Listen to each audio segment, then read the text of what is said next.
ازيكم يا جماعه؟ عاملين ايه؟ كالعاده معاكم حسام في فيديو جديد وهاتف جديد. معانا النهارده هاتف مظلوم شويه، مع العلم انه هاتف كويس ومحترم جدا. الايام اللي فاتت شركه شاومي اطلقت الجيل الجديد من البوكو، وكان عباره عن هاتفين، بوكو اكس 5 والبوكو اكس 5 برو. الاضواء كلها كانت متركزه على هاتف واحد بس، هو البوكو اكس 5 برو، مع العلم ان في برضه في السلسله بوكو اكس 5 العادي. طبعا مع العلم ان الهاتف ده قوي جدا ومواصفاته جميله وكمان ارخص في السعر. الهاتف بيجي مع تصميم جميل وشاشة كبيرة مزودة بأحدث التقنيات اللي بيدور عليها كل مستخدمين الفئة المتوسطة والاقتصادية، بالإضافة كمان إلى معالج قوي جدا من شركة كوالكوم. تعالوا نشوف اللي موجود داخل الكرتونة ونتعرف على جميع مواصفات الهاتف ونقاط القوة والضعف اللي موجودة فيه بالإضافة لسعره. لو عندك أي سؤال اكتبه تحت في الكومنتات وقول لي رأيك في الهاتف، وما تنساش الاشتراك في القناة علشان يوصلك إشعار بكل فيديو جديد. أما دلوقتي يلا بينا. بسم الله الرحمن الرحيم. نفتح الكرتونة بتاعت البوكو اكس 5.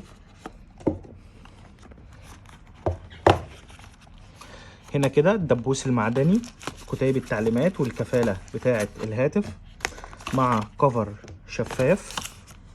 كفر شفاف عشان تستعمله الموبايل. بوكو اكس 5 النسخة ال 5 جي، وموجود ادابتر الشحن اللي قوته 33 واط، واير الشحن يو اس بي تايب سي علشان يدعم الشحن السريع. زي ما شفنا دي كانت كل محتويات الكرتونه بتاعت البوكو اكس 5. تعالوا بقى نتكلم على الهاتف نفسه. هنبتدي طبعا بالتصميم ومواد التصنيع. البوكو اكس 5 زي ما انتم شايفين بيمتلك ظهر من البلاستيك مع حواف جانبيه منحنيه شويه. الفريم برضو مصنوع من البلاستيك. الفريم بيحتوي على زر الباور، ازرار التحكم في الصوت، السماعات الخارجيه، منفذ الشحن، والدرج بتاع الشرائح، ومكان الاي او اكس بتاع السماعه. اما بالنسبه للواجهه الاماميه بتاعه الهاتف ففيها هنا الثقب بتاع الكاميرا والحافه السفليه كبيره شويه.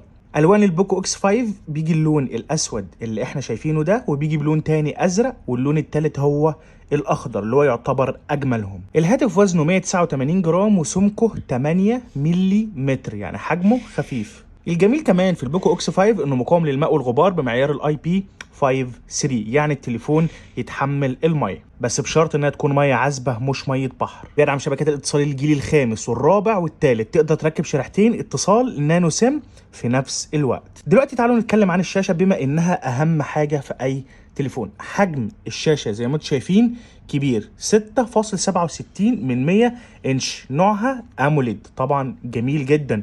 دقه الشاشه 1080 في 2400 بكسل بكثافه بكسلات 395 بي بي اي بكسل في البوصه الواحده. ابعاد عرض الشاشه 9 الى 20 علشان لما اجي اتفرج على فيديوهات او العب العاب تبقى الابعاد بتاعته كبيره. الاجمل كمان ان معدل تحديث الشاشه دي هو 120 هرتز، ده اعلى رقم. وكمان اقصى سطوع للشاشه هو 1200 شمعه علشان تحت اشعه الشمس او بالنهار اقدر اشتغل بالتليفون بدون اي حاجه ما تضايقني او اي ضوء يضايقني. وكمان الشاشه عليها طبقه حمايه من الجوريلا جلاس 3 علشان تحمي التليفون من الصدمات، او لو انت حاطط اي عملات معدنيه ومفاتيح جوه جيبك ما يحصلش اي حاجه في الموبايل. المعالج هو كوالكوم سناب دراجون 695 معماريه 6 نانو اوكتا كور، وده اللي بيخليني ادخل واخرج من البرامج بمنتهى السرعه والسهوله. على فكره نفس المعالج ده هو اللي موجود في هاتف اوبو اي 96 النسخه ال 5 جي، هو اللي موجود في نوكيا اكس 30، وهو اللي موجود برضه في هاتف ريدمي نوت 11 برو. معالج رسوميات الجي بي يو المسؤول عن جرافيكس هو ادرينو 619. البوكو اكس 5 النسخه ال 5 جي بيشتغل بنظام تشغيل اندرويد 12 مع واجهه ام اي يو اي 13 اللي فيها مميزات كتير جدا هتفيدك، زي دعم الوضع الليلي وسطوع الشمس ووضع القراءه. بصمة الإصبع بتاعت الهاتف مدمجة هنا في نفس زر الباور اللي بقفل وبفتح منه التليفون، أو ممكن أخليها بصمة الوجه بتاعتي من خلال الكاميرا الأمامية فوق هنا كده، وعلى فكرة الاستجابة سريعة جدا، أو من خلال الطرق التقليدية العادية زي الباسورد. أما بالنسبة لمساحة التخزين والرام بتاع الجهاز اللي هي السرعة، في منه نسخ كتير على حسب الدولة اللي أنت فيها. يعني مثلا النسخة اللي معايا دي زي ما أنتم شايفين 256 جيجا مع 8 جيجا رام، وهتلاقي نسخة تانية 128 جيجا مع 6 رام، ولكنك تقدر تزيد ميموري كارد مكان الشريحة التانية. خلينا نشوف درج الشرائح هنا كده.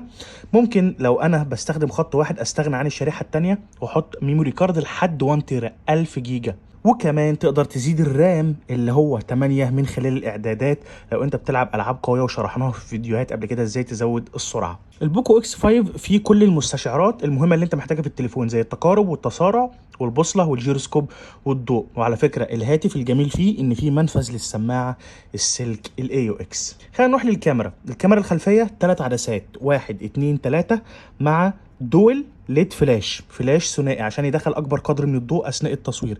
طيب ايه بقى الكاميرا دي؟ العدسات، العدسه الرئيسيه دقتها 48 ميجا بكسل بتدعم التركيز التلقائي، اما الثانيه 8 ميجا بكسل للتصوير بزاويه واسعه وايد انجل وشرحنا فائدته قبل كده، والعدسه الثالثه والاخيره 2 ميجا بكسل تصوير الماكرو والتصوير عن قرب. اما بالنسبه لعدسه السيلفي اللي فوق دي فدقتها 13 ميجا بكسل. هتصور فيديو بالكاميرا السيلفي او حتى بالكاميرا الخلفيه اعلى تقنيه معاك 1080 بكسل اللي هي فول اتش دي. اما بالنسبه للعدسه بتاعه الظهر ففيها حاجات كتير جدا غير الليد فلاش المزدوج، هو ان فيها بانوراما وفيها بورتريه وفيها اتش دي ار، فيها فلاتر وفيها الوضع الليلي. البطاريه بتاعه البوكو اكس 5 5000 ملي امبير، غير قابله للازاله، بتدعم الشحن السريع من خلال منفذ الشحن اللي هو يو اس بي تايب سي بقوه 33 واط، وشفنا الادابتر مع الواير داخل الكرتون. الجميل كمان في البوكو اكس 5 ان في دعم لخاصيه الاي ار بلاستر وشرحناها قبل كده، وكمان دعم لخاصيه الان اف سي اللي كل الناس بقت بتعتمد عليها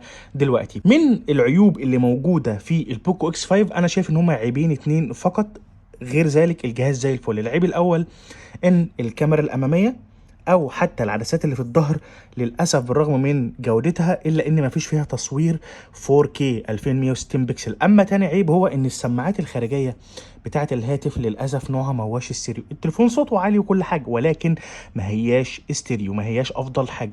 بالنسبه لسعر الهاتف هتلاقي عندك زي ما قلت نسخه 128 جيجا مع 6 رام، دي سعرها $250، وفي نسخه 256 جيجا مع 8 رام دي سعرها $300. اما في مصر بقى هتلاقي بس النسخه ال 256 جيجا مع ال 8 جيجا رام سعرها 9900 جنيه، وفي السعوديه هتلاقي سعرها 1100 ريال. اللي عنده اي سؤال اكتبه في الكومنتات تحت.